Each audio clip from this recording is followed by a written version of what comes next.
Converse Laboratories has taken in more than a dozen calls. Nearby people worry about what the dousing of the fire could mean for their water. I think their biggest concern is not knowing what's in there. His main message? Try not to panic.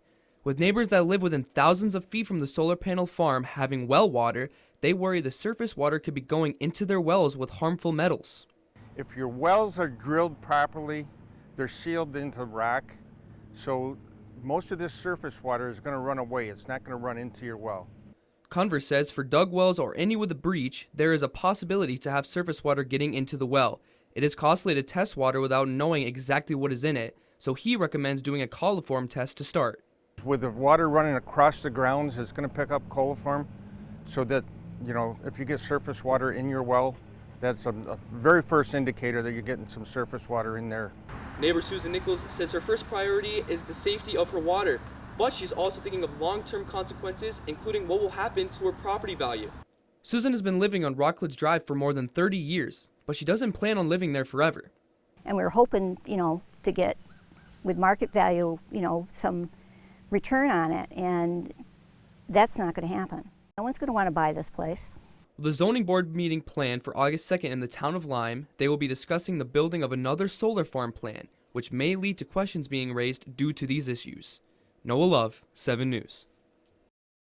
We had made a request for some 30 acres to develop an amphitheater, a water park, and possibly a skating rink. Alexandria Bay Rising wishes to buy 30 acres of land near the Bonnie Castle Recreation Center, owned by the town of Alexandria, to try and build the entertainment market, and they believe there's good potential to make that happen. We figured that, hey, people, if you give them entertainment, if you give them a venue like that, they have the disposable income to go there and to support it.